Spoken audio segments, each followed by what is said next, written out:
மாநிலங்களில் வந்தபோது நிதிநிலை அறிக்கை எதிர்த்து நான் பேசிய போது அதே பேச்சை நான் தமிழிலேயே பேச விரும்புகிறேன். நான் தமிழனாக பிறக்கவில்லையே, அடுத்த முறையில் பிறப்பிறந்தால் நான் தமிழனாக பிறக்க வேண்டும், தமிழனாக பேச தமிழ் மொழி பேச வேண்டும். சொன்னது யாரு? தேர்தலுக்கு முன்னாடி, இங்க முதல் கட்ட தேர்தல் முன்னாடி பேசியது கேடி மோடி சொன்னாரா? அப்புறம் கிட்டத்தட்ட 45 நாள் தேர்தல் நடந்ததா? கடைசி கட்டம் இங்க ஒடிசா மாநிலத்தில் தேர்தல். அங்க போய் என்ன சொல்றாரு? அங்கே பாண்டி என்று ஒரு IAS ஆபீசர், தமிழ்நாட்டை சேர்ந்தவர், அங்கேயே குடிபெயர்ந்து கிட்டத்தட்ட ஒடிசாவின் அவர் மனைவி ஒடிசாவை சார்ந்தவர்கள், அங்கே குடிபெயர்த்தால் அவர்தான் அங்க இருக்கின்ற முதலமைச்சருக்கு ஆலோசனை வழங்குகிறார். என்ன சொல்றாரு தெரியுமா? ஒடிசாவை ஒரு தமிழன் ஆளலாமா, தமிழன் கட்டுப்பாட்டில் இருக்கலாமா? இங்க தமிழனா பிறக்கணும், ஓட்டு வேணும்ல, ஓட்டுக்காக என்ன வேணாலும் மோடி செய்வார். அங்க ஓட்டு வேணும்னு தமிழன் ஆளுமையில் இருக்கலாமா? எப்படி ஒரு கேடுகட்ட செயல்! இதை கண்டிக்காமல் இருக்கலாமா? நம்ம மறந்துடுவோமா? சரி, என்னாச்சு? மைனார் 400 இடங்கள் வெற்றி பெறுவார்கள் என்றார்கள். வெற்றி ஜெயிச்சாங்களா? இல்ல, 240 இடங்களை பிடித்தார்கள். இப்பொழுது 2 பெரிய ஜாம்பவான்கள் சப்போர்ட் தேவை. யாரு? ஒன்னு சந்திரபாபு நாயுடு, இன்னொன்னு நிதிஷ்குமார்.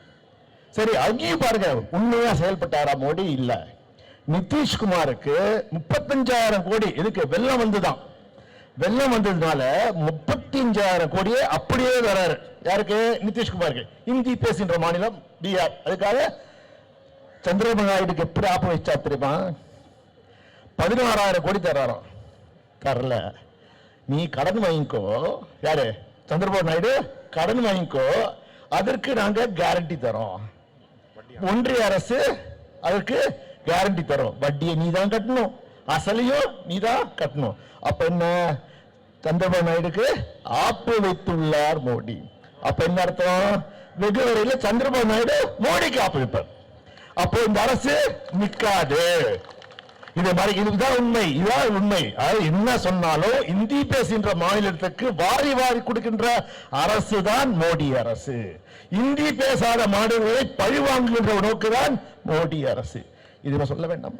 நான் சொன்னேன், மோடி அவர்களே, எங்கள் முதல்வர், திராவிட முதல்வர் தளபதி மு.க. ஸ்டாலின் கத்துக்கொள்ளுங்க. என்ன சொன்னார்? பதவி முத்துவேல் கருணாநிதி ஸ்டாலின் பதவியேற்ற பிறகு, முதலமைச்சராக பதவியேற்ற பிறகு என்ன சொன்னார்? எனக்கு வாக்களித்தவர் மட்டுமல்ல, எனக்கு வாக்களிக்காதவருக்கு நான் சிறந்த முதல்வராக இருப்பேன். அப்பொழுதுதான் வாக்களிக்க, ஐயோ நம்ம வாக்களிக்க மறந்துவிட்டோமே என்று உணர்ந்த வகையிலே நான் செயல்படுவேன் என்றார். அப்படிதான் நீ செயல்படணும். பண்ணியா?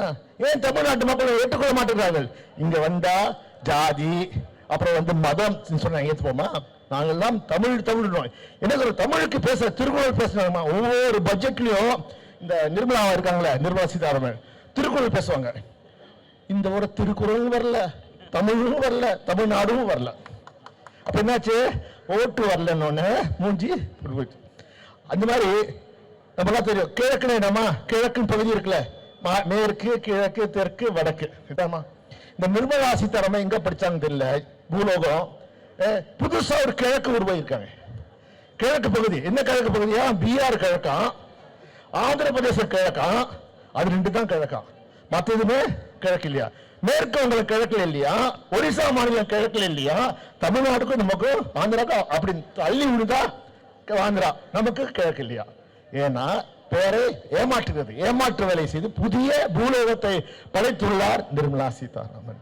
நான் கேட்டேன், இந்தமா நீ இந்த மாதிரி இங்கே தேர்ந்தெடுத்தாங்க. அவர் தேர்ந்தெடுக்கப்படவில்லை, நியமனம் செய்யப்பட்ட உறுப்பினர். அதனால மக்களின் பிரச்சனை பற்றி கவலையே இல்லை. அந்த அம்மா என்ன பண்ணாங்க? நம்ம தலைவர் தளபதி என்னங்க, சென்னையில வெள்ளம், யாரும் பார்க்காத வெள்ளம், காணாத வெள்ளம் வந்துதா? அதே டிசம்பர் மாசம் ஜனவரி மாசம் தூத்துக்குடி 150 ஆண்டுகள் அந்த மாதிரி வெள்ளம் வந்ததே கிடையாது. நம்ம கேட்டது 35,000 கோடி. அவ்வளவு பாதிப்பு. எவ்வளவு தெரியுமா கொடுத்தாங்க? வெறும் 257 கோடி. எவ்வளவு கேட்டது? கடலை கொடுக்குற மாதிரி பொறுக்கி போய் போட்டாங்க. ஆனால் பீகாருக்கு 35,000 கோடி. கடந்த ஆண்டு குஜராத்தில் வெள்ளம் வந்தது 1000 கோடி. கேட்கவே இல்லை. அடுத்த நாளே 1000 கோடி. நம்ம பாதிக்கப்பட்ட. ஆனா எங்க முதல்வர் என்ன சொன்னார்? நீ கொடுத்தாலும் கொடு, நான் என் மக்களை நான் காப்பாற்றுவேன், தமிழ்ல நிதி நின்று நான் கொடுக்கிறேன் என்றார். மெட்ரோ ரயில் வந்தால ரோட் ஷோ பண்ணார்ல சென்னையில், எங்க அவருக்கு பிடிச்ச வெஸ்ட் மாம்பழம். ஏன் வெஸ்ட் மாம்பழம் சொல்லுங்க? நான் சொல்ல மாட்டேன். அவர் பிடிச்ச வெஸ்ட் மாம்பழத்தில் போய் அங்க திருவிக்கா குடியிருப்பு இருக்கு, எங்க குடியிருப்பு மத்திய சென்னையில் உட்பட்ட ஏழைகள் வாழ்கின்ற குடியிருப்பு. அது மோடி பார்க்க கூடாதா? துணியை வச்சு மறைச்சிட்டாங்கம்மா. பார்த்தா என்ன, நாங்க எங்க மக்கள் ஏழை இருந்தாலும் நாங்க சம்பாதிச்சு சுயமா இருக்கோம், ஒன்னு மாதிரி பிச்சை எடுக்க நாங்க வரல. அதே மாதிரி கோயம்புத்தூர் போனாராமா, ரோட் ஷோ போட்டாரா, அவருக்கு பிடித்த ஏரியாலாம் போனாரா. அந்த ஒரு ஜோக்கர் இருக்கானே, யாருமா ஆட்டுக்குட்டி, அந்த ஆட்டுக்குட்டிக்காக போனாரா?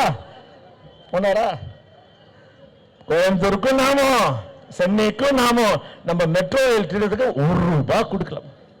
3 வருஷமா இருக்கு. நம்ம முதல்வர் என்ன சொன்னார்?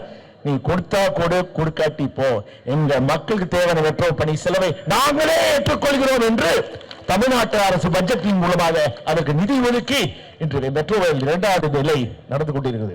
சென்ற வாரம் தான் நமது விளையாட்டுத்துறை அமைச்சர் திரு உதயநிதி அவர்கள் மேற்பார்வையிட்டு வேகமாக நடத்த முடித்து தமிழ்நாட்டு மக்கள், சென்னை மக்களுக்கு பயனுள்ளதாக இருக்க வேண்டும் என்று அறிவுறுத்துகிறார். ஏன் சொல்றேன்னா, மற்ற மாநிலத்துக்கெல்லாம் வாரி வாரி கொடுக்கிறாங்க, நமக்குன்னு வரும்போது என்ன, நமக்கு வந்தா ரத்தம், அவளுக்கு வந்தா தக்காளி சட்னி எடுத்துப்போமா. தமிழ்நாட்டு மக்கள் எப்படின்னா, யானை போல் அவர்களுக்கு மெமரி, ஞாபக சக்தி. இந்த மாதிரிகளை வஞ்சிக்கின்ற போது நாங்கள் மறக்கவே மாட்டோம், உனக்கு சரியான பாதையை போகட்டும்.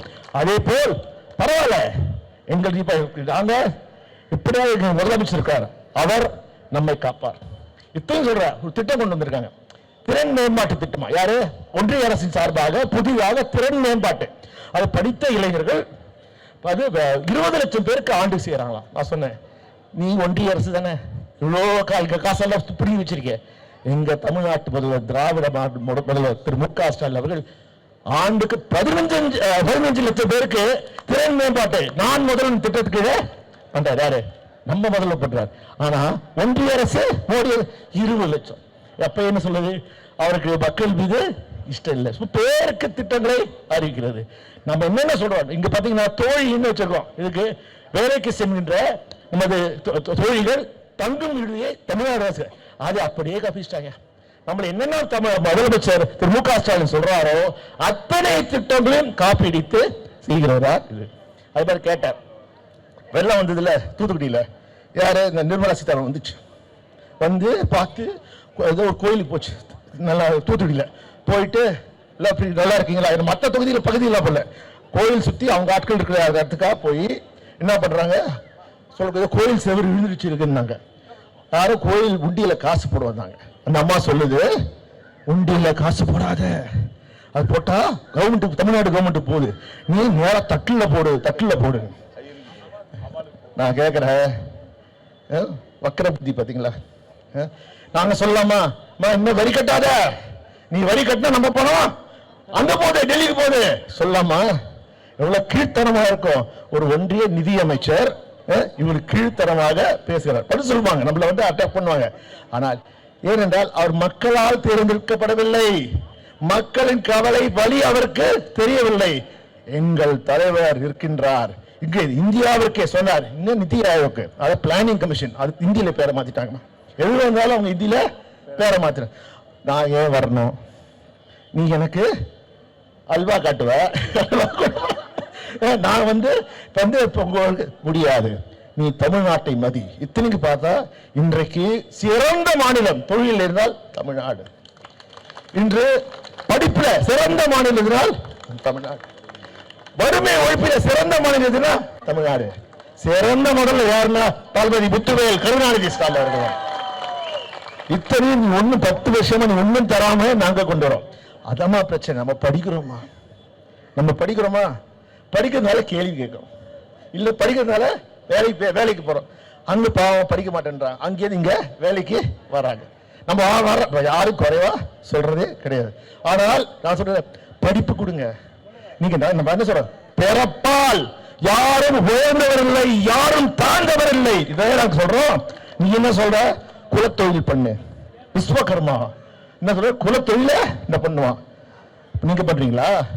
நீங்க மட்டும் படிச்சு ஐஏஎஸ் ஐஐடில படிப்பீங்க, நாங்க மட்டும் வந்து செருப்பு தைக்கிறோம் செருப்பு தைச்சிட்டே இருக்கணும், முடி வெட்டுறோம் முடி வெட்டிட்டே இருக்கணும், விவசாயம் பண்றோம் விவசாயம் பண்ணிட்டு இருக்கணும், படிக்கவே கூடாது. உங்களுக்கு அடிமையா இருக்குமா?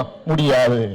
இது பெரியார் மண், அண்ணாவின் மண், கலைஞரின் மண், முத்துவேல் கருணாநிதி ஸ்டாலினின் மண். இங்கே நாங்கள் படிப்போம், கேள்விகளை கேட்போம், உயர்வோம், இந்தியாவில் சிறந்த குடிமக்களா இருப்போம்.